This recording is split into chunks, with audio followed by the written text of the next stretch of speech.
In a faraway kingdom, there lived a wicked and envious queen named Isabella. She had a daughter, Princess Amelia, whose beauty and kindness were known throughout the lands. Princes from countless realms journeyed to seek her hand in marriage, but Queen Isabella had a cruel plan for each of them. "Before you can marry my daughter," she would declare to each suitor, "you must complete a task for me." She would then assign an impossible challenge. When the prince inevitably failed, she would coldly announce, "Now you shall meet your end." Her royal executioner would then carry out the grim sentence. "You will never find a husband," she would sneer at her sorrowful daughter, bursting into cruel laughter. Prince Alexander, the son of a modest king from a small neighboring country, heard tales of the lovely Princess Amelia and was instantly captivated. "Father, I wish to marry her," he announced. "Never!" cried the king. "That wicked queen will surely kill you. You are my only son, and I cannot bear to lose you. There are thousands of beautiful women in this world. You need not pursue this one." But the prince was consumed by sadness. He lost his appetite and could not sleep. Seeing his son's despair, the king finally relented. "Go then," he said with a heavy heart. "Go to the princess. I pray you fare better than the princes before you, and I hope to see you alive once more." Filled with renewed hope, Prince Alexander danced with joy. He ate heartily, regained his strength, and prepared for his journey. As his father's kingdom was poor, he set off without any servants. "I shall find companions along the way," he resolved. Not long into his travels, the prince noticed what appeared to be a small hill in the distance. "That's peculiar," he thought. "I don't remember a hill being on this path." As he drew closer, he realized it was not a hill at all, but a tremendously large man sleeping on his back. When the prince approached, the man awoke. "What are you doing here?" the large man, whose name was Maximus, asked the prince. "I was just passing by," Alexander replied. "But you, why were you sleeping here?"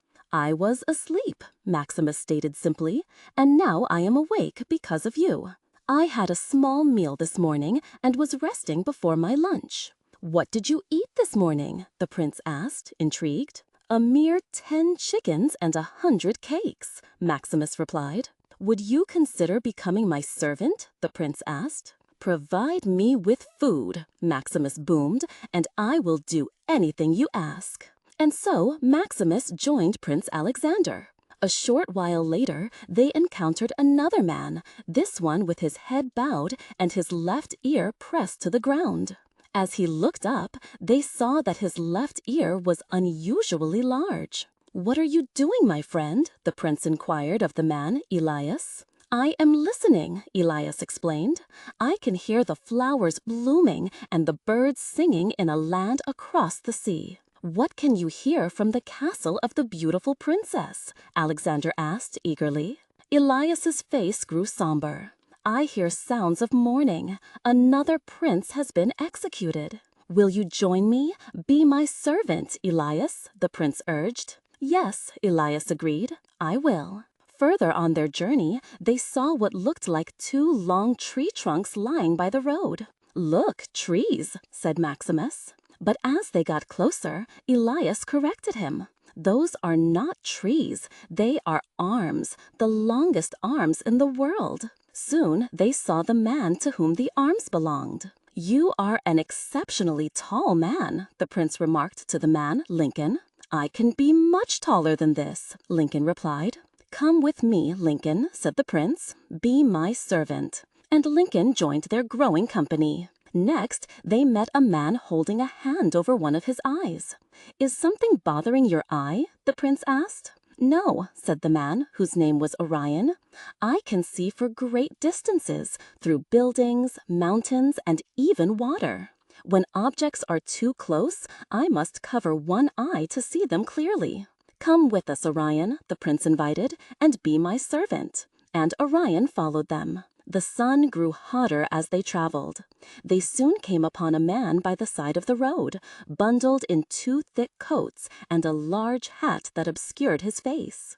"I am cold, so very cold," the man shivered. "Why are you cold, my good man?" the prince asked, puzzled. "The sun is scorching, and we are all feeling the heat." "When I open my coat," the man Casper explained, "the sun vanishes, snow begins to fall, and everything freezes." "Join us," said the prince, "but I must ask you not to open your coat." Casper agreed and went with them. Prince Alexander and his unique band of servants arrived at the city. The prince went straight to Queen Isabella. "I have come to marry the princess," he announced. "What must I do?" The queen replied, "You must complete 3 tasks. Succeed, and you may marry her." "What is the first task?" asked the prince. "I possess a magnificent blue jewel. Yesterday it fell into the river. You must retrieve it from me before sunset." The prince returned to his servants, disheartened. "How can we possibly find the jewel?" he asked. Orion removed his hand from his eye. "I will locate it."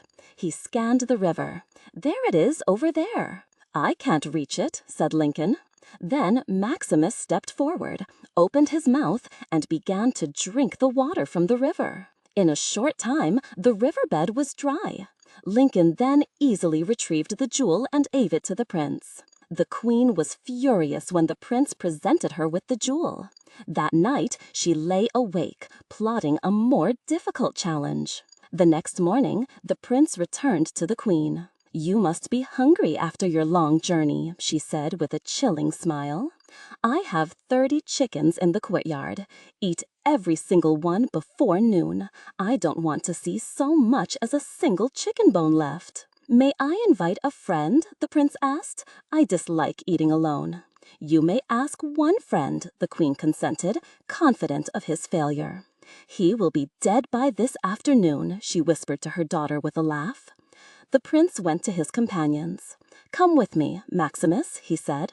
Maximus not only devoured the 30 chickens, but also consumed all the other animals in the queen's possession, the bread from the kitchens, the fruit from the trees, and the vegetables from the gardens.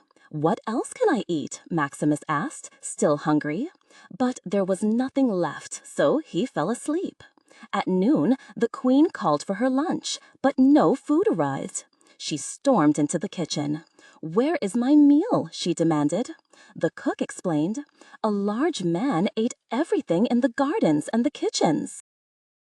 "There is no food left." The queen grew even more enraged, but quickly devised a new plan. "Now I will surely trap him," she cackled. On the 3rd day, the prince came before her.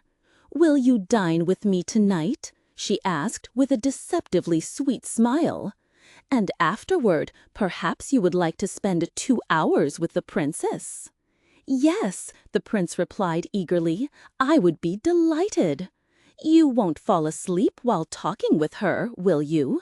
the queen probed. "Fall asleep? Never," the prince declared. "Be warned," the queen said ominously. "When a person falls asleep in the princess's company, she vanishes by magic, and that person is put to death." The prince donned his finest attire and dined with the queen. The conversation was tense. As servants served exquisite food and drinks, the queen discreetly slipped a potion into the prince's wine-glass. Unaware, he drank it.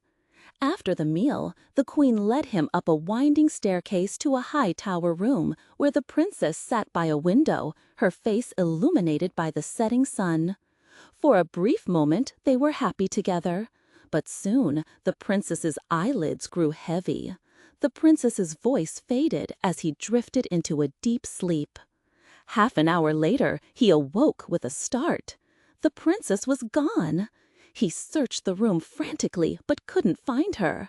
Rushing to the window, he saw Elias below and called out, "The princess has vanished. We have to find her within the hour." Lincoln extended his long arms and brought the prince down to the ground. "Where is she? Can you hear her, Elias?" Elias pressed his ear to the ground. "Yes," he said, "I can hear her calling. She is across the river, hidden inside a tree where the queen's guards have taken her." Orion looked into the distance. "I can see her," he confirmed. "But how can we reach her?" cried the prince. "I have an idea," said Casper, and he opened his coat. Snow swirled around them, and the air turned frigid. The river froze solid. They raced across the ice, rescued the princess, and Lincoln placed them both back in the tower room just as the door opened. The queen entered, speechless at the sight of the princess. She forced a cold smile. "We were having a most interesting conversation about trees and rivers," the prince said calmly. "Come with me," the queen commanded. "Your chambers are ready. Your servants can sleep there as well." The prince bid the princess good night and, with his servants, followed the queen to a large room. She shut the door, locking it behind them, and ran to the kitchen. "Light a massive fire beneath their room," she ordered the cook. Soon the room became unbearably hot. "I can hear a great fire below us," said Elias. "This is wonderful!" Casper exclaimed. "Open your coat, Casper," the prince instructed. As Casper did, the room instantly chilled. "Ah, that's better," they all sighed. The queen, listening at the door, heard them and ordered the cook to make the fire even hotter. The servants began to feel the heat again. "Take off your coat completely," the prince said to Casper. Snow began to fall inside the room, and it became intensely cold. The queen listened again. Hearing only silence, she assumed they were dead and opened the door. The prince and his servants rushed out. "Let's find a fire," the prince said, his face and hands blue with cold. "We are freezing." Defeated, Queen Isabella knew she had lost. She fled the country that very day. Prince Alexander and Princess Amelia were married and lived happily ever after, with their loyal and extraordinary servants by their side.